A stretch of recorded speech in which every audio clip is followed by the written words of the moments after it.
Any health-related information on the following show provides general information only. Content presented on any show, by any host, or by any guest should not be substituted for a doctor's advice. Always consult your physician before you begin any new diet, exercise, or training program. And thank you for listening to the Whole Care Network. Welcome to Healing Ties on the Whole Care Network. On Healing Ties, we're creating a life to love after caregiving ends by sharing stories and resources and being with awesome people like you. Now that caregiving has ended, let the Healing Ties begin. Here's your host, Chris McClellan, the Bowtie Guy. Well, greetings everyone. It is Chris McClellan, the Bowtie Guy, for another episode of Healing Ties. Thanks for joining me today. It's always good to be back on the air because, as you know, I've taken just a couple of months off of podcasting, but we're getting into I think it's our 6th season of Healing Ties podcast, but you'll see more information about future podcasts coming out here on the Whole Care Network, I'd say within the next couple of weeks. But all of our cast of podcasters are back active on the Whole Care Network. You might want to check out our Beyond Driving with Dignity podcast featuring Matt Gerwell, our Bluetiful podcast with Allison Lazicki. Allison's getting ready to start up here in just a few minutes. And of course, our Happy, Healthy Caregiver featuring Elizabeth Miller. She's going like gangbusters. But I'd encourage all of our listeners to check us out at thewholecarenetwork.com. We have about 15 active podcasters on the network with a variety of topics that are focused in and around senior care and caregiving. And as you know, on the Whole Care Network, we're all about story sharing. We believe it's through story sharing where diversity meets the road to combat a common cause. And our common cause on the Whole Care Network is caregiving. You know, today I've got a special guest that we're going to talk a little bit about this massive, big issue about senior housing. And I would like to welcome Theressa Forster from West Central Solutions to the show. Theressa, it's great to have you on the podcast. Welcome. Thank you, Chris. Thanks for allowing me the opportunity to be on this podcast. I'm excited. And I'm getting ready. I'm excited because I'm going to meet you, I think, next week at an event in Tampa Bay with Gary Joseph LeBlanc, our mutually good friend, and yes. That's going to be a great time as well. It is. And are you going to be speaking at? Are you giving an education at the event? I am. I'm going to be speaking at the Dementia Spotlight Foundation educational event.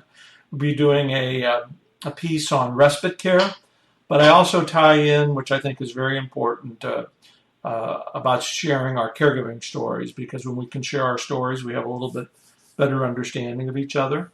And so I tie our caregiving story into the importance of respite care. So I'm looking forward to being over on the west coast of Tampa next week. I hope it's nice out to be down there. I hope the weather is fantastic and no rain.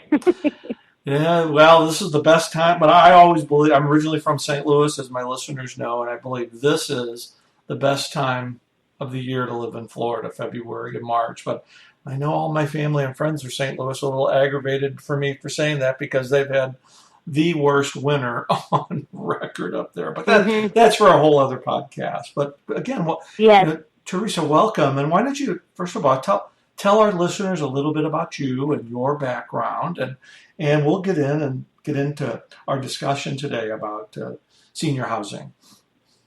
Okay. Well, I'm a senior housing consultant. I have my own business, and I've been doing that since about 2012. When I left the assisted living industry and went to help owners kind of provide a better understanding of the care that's needed for the seniors they're serving. But I actually got my start as a CNA, and I've kind of worked on the whole continuum of healthcare. I have, CNA basically working in a skilled facility where you have total care. And then I went on to school to be a nurse and worked with hospice and helping with crisis care in the time of death. and then moved on to the hospital team, eventually becoming a liaison for doctors to understand the need for hospice and when to choose it. And that career path took me back into the skilled environment as a staff developer to help train employees. And then that all took a turn in 2009 when everybody knows there's a big crash in our country and lots of people lost their jobs. And Right. you wouldn't think healthcare, was one of the places that you lose jobs, but it was. 123 of us in a skilled facility. But throughout the company, lost our jobs, and that's how I landed in senior housing because a brand new assisted living opened up, and they hired me. And all of those experiences led me to my love for senior housing because it's a different part of the care industry, and there's a lot more choice in assisted living, so I'm a big fan of it. So that's kind of my story. Well, isn't it great to be able to work in an industry that you have passion about? As I've read a little bit about your background in our previous contacts, working up to today's podcast, I can just hear the passion in your voice, and you love Yes. what you do, and it's such an important component of planning and what lies ahead for caregivers and seniors as we look at where we're going to spend, our later part of our lives. Yes, and we're all going to get older, so we need to understand the different pieces in aging. Will you age at home? Will you age in assisted living? Or will you end up in a skilled facility? And all of that happens kind of now before you ever need it. You need to be planning that. Yeah, I think one of the common threads is as we age, and it relates to caregiving as well, and planning for our advanced directives. All those components about care is that we need to have a plan, and Yes. so many times those plans go amiss, and you're making arrangements while you're in the midst of a crisis. And we all know when we're stressed and in a crisis, sometimes we don't make the best decisions possible.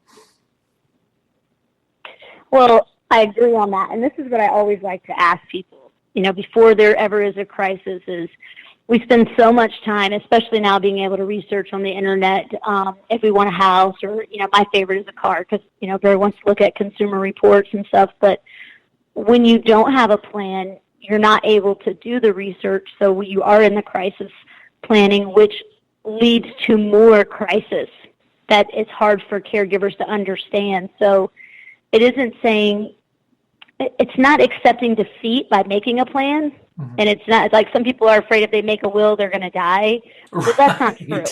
I mean, I like that. That is pretty. Just because you're making the will doesn't mean you're going to die that day. So.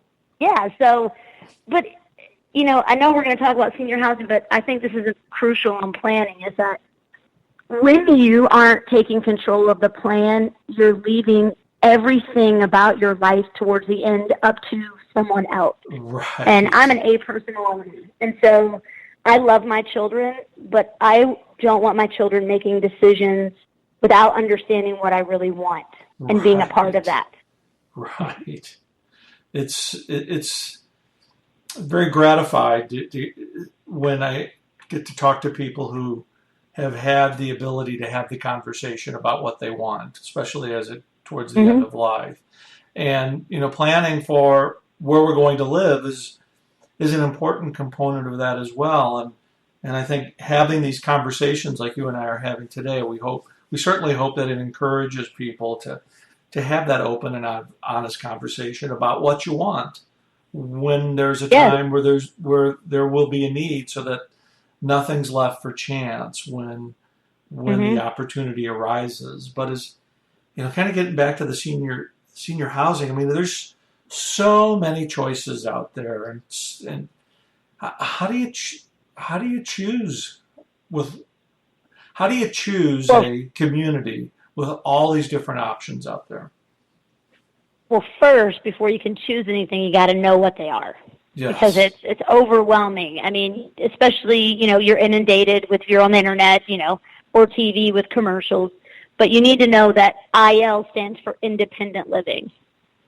That means you don't need any care. Right. You're going to have some meals and you're going to have some housekeeping.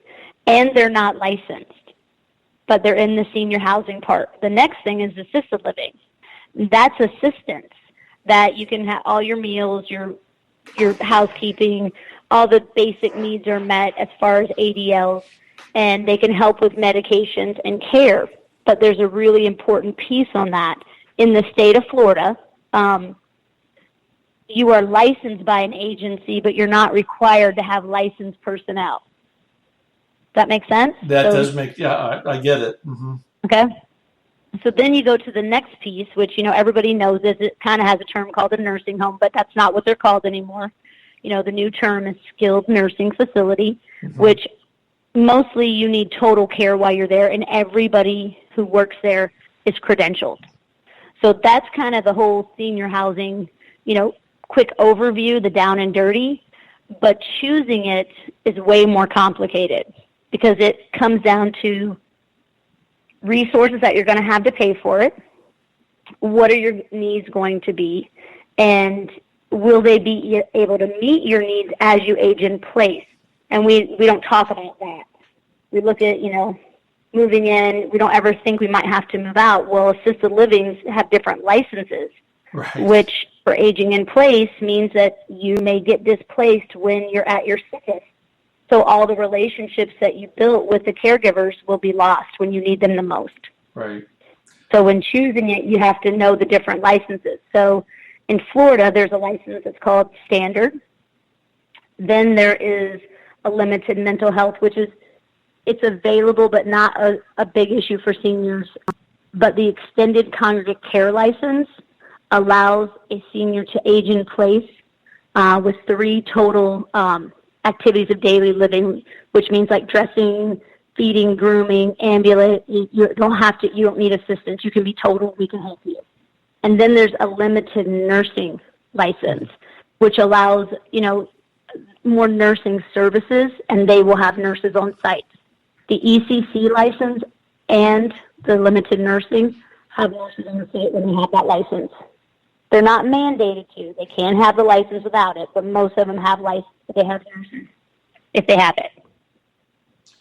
And I think one of the proofs in the pudding right here from our conversation is that why it's important to have somebody like you as an objective third person, because there's so many things that you just said there, especially as it relates to licensing, that most folks who are in the process of looking for a community wouldn't think to ask.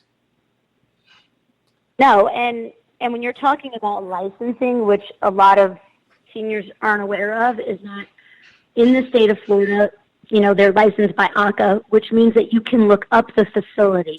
Yes. And see what deficiencies have occurred.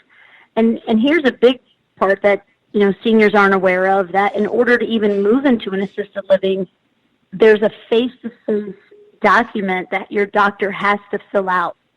And it has to be done 30 days before you can move in. And it basically is, in my words, it's like a care plan. It's an overview of you. So it's even more important to make sure you are seeing a physician ahead of time so he knows you when he's filling this out. Mm-hmm. But a lot of people don't know that. They don't know that a physician, has to see you before you can move into an assisted living.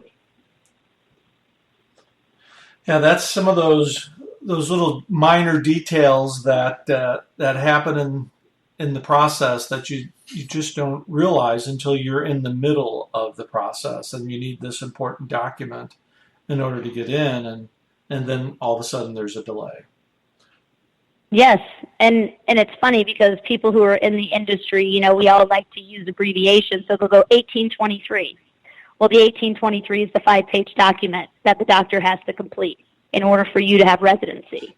Or they say ADL. Some people don't know what that means. Right. That's based, or, IL, AL, SNF, all those acronyms, long-term yes. care. Yeah. And what's happening is the adult daughter or the wife or husband is overwhelmed trying to choose a place in the middle of the crisis, and they choose a place based on a salesperson's likability. Right. And that, to me, is the biggest disconnect for senior housing, because you have a loved one who's in a crisis, and the great salesperson captures the deal, but it might not be the great senior housing place that resident needs. Mm-hmm. And then they end up getting displaced down the road. It's not all about the glitzy lights and the amenities. There's more to there's more to making this choice than meets the eye, and you just really started to touch the iceberg on that. Yes. Well, when the adult daughter walks in, she sees, a big chandelier and, and I call them, just like you did, the glitz, the shiny objects and all these activities that mom and dad can do. Well, in reality, mom and dad might have never really been social. So they're not going to do those activities. Right. And if you move them into a 120-bed community, you're really isolating mom and dad more than they ever were at home, because now they're overwhelmed with this social aspect they don't want a part of. So they should be choosing a much smaller home. But it's not, smaller homes sometimes don't look as glamorous as big homes. And then here's the real component of the loved ones who's helping make the decision. They make decisions based on guilt.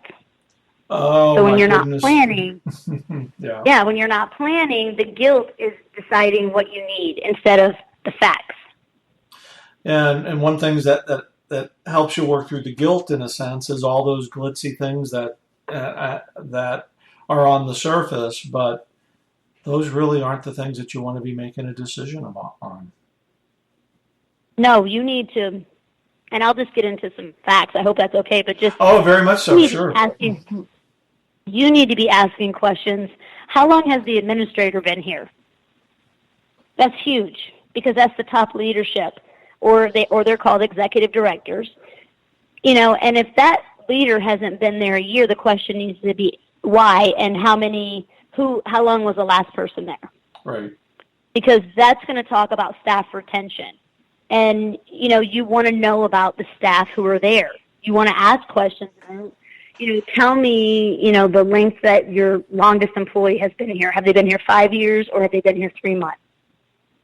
Because if there's a huge turnover, that's going to be an indicator of the care that your loved one's going to receive. That is a very important point that you made there, Theressa. It's asking those essential questions so that you can get a real grasp of the care of a community, and knowing knowing how long the staff has been there and the turnover, especially from the top. That is really a helpful tip for anybody who's listening right now that might be in need of looking for a community for their parent or their loved one. But I guess another thing that we should talk openly about is that misnomer that Medicare is going to pay for assisted living. I am constantly amazed at some of the misinformation that is out there that Medicare will pay for everything, and it's just not the case.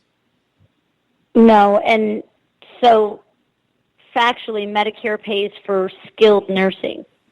Okay, does not pay for assisted living or independent living. They do assist with skilled nursing, but in order to receive Medicare reimbursement, you have to qualify for whatever it is, the 3008 or whatever their protocol is at the time. And that's important to know also, because you're not just going to live in a long-term care nursing home and Medicare is going to pick it up. And people don't know that. But on senior housing, IL and AL, the main source of payment is private pay. Yes. And so that it's clear to all your listeners, private pay is your savings and your assets.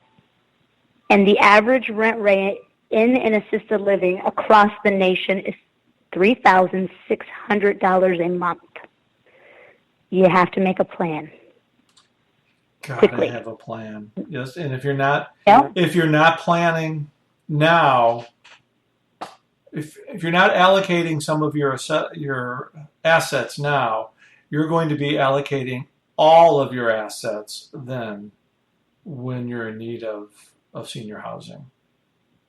Yes, and there is another component that we don't talk about that good planners make decisions and get something called LTC insurance, long-term care insurance, Long-term care. Mm-hmm. which is I'm a huge fan of, especially in senior housing because it offers more choices. They usually pay by the day. Sometimes it caps out at 3 years. Sometimes it's indefinite. Depends on did you do your homework and find the right plan for you. And you need to make sure that it covers, if you get long-term care insurance, you need to make sure it's going to cover any cognitive impairment diseases, not just Alzheimer's. You need to make sure you're asking about that, cognitive impairment, because that's going to be the new language, making sure that there's a loophole. And then down the road, sometimes, life happens and you can't make it. So there's an asset, there's, long-term care Medicaid in Florida. The reimbursement for that is very minimal. It's about $1,050 depending on the area you live in. Right. But what you don't know about that is that you're still required to pay the difference in the assisted living. Mm-hmm. So if Medicaid gives you $1,050 and let's say by chance you can find a place for $2,100, you're still going to be paying that difference, you or your family. Okay? Aid and attendance, which is a veteran benefit. Yes. You have to apply for this. You have to have been during wartime, and you have to meet certain asset requirements and incomes. But that's another benefit. I tell anybody who's been a veteran, see if you're going to qualify. Get your ducks in a row for that, because that covers the spouse as well. And that is a huge benefit. That a lot of times is a wonderful program. When yes. And it works, and you can use it at home and in a senior housing. Yeah, and it's it's amazing all these. There are options out there, but for especially if you're in the middle of a crisis, it's hard to work through all these the maze of information that is out there. That's why it's important to have an objective third person like you who understands it and can step back and see it from a perspective that, not that you're not emotionally involved, but you're not a family member. You can point them in a direction that they might not have thought of. Well, and I think that's crucial. More of us need to be advocates, because I started my business helping people actually find senior housing. But then a door opened, and I actually now help owners and developers, and we talk a lot about care and employees and compliance and quality. But I encourage people to call people like us, because I will answer the phone and guide anybody, and there's no fee associated. Because at the end of the day, if you choose the right place, that's a win for the industry. Very much so. And I think a lot of us believe that in senior housing. Sometimes you could get a bad rep on things that you hear in the media, but I would encourage people to understand that media hype is not the consistency in the senior housing.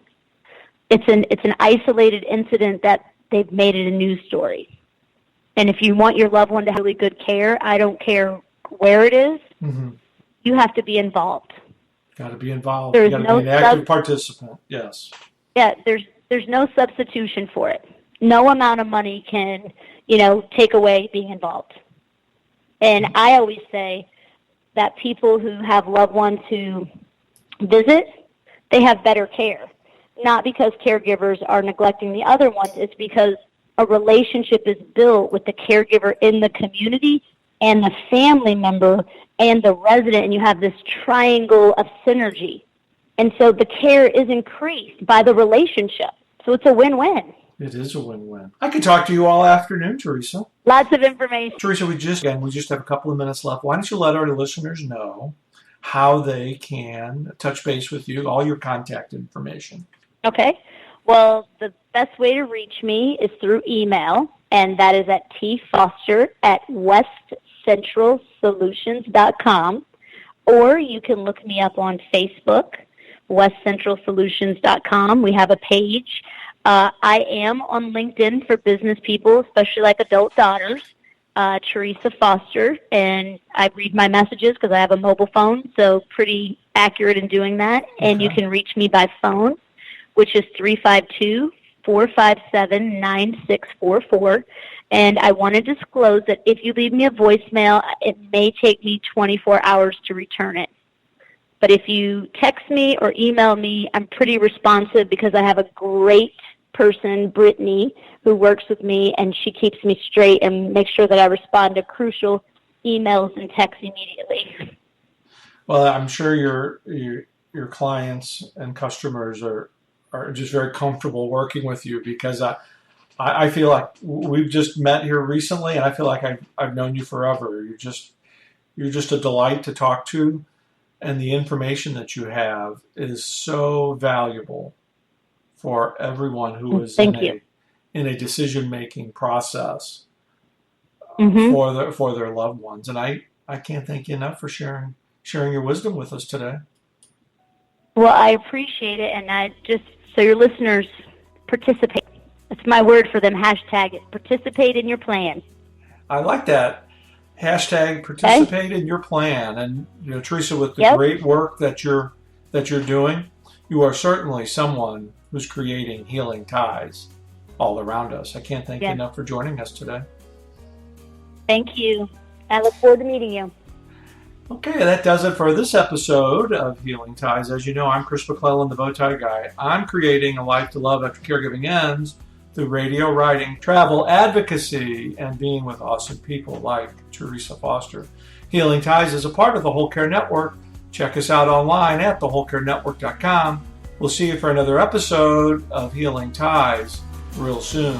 Bye-bye.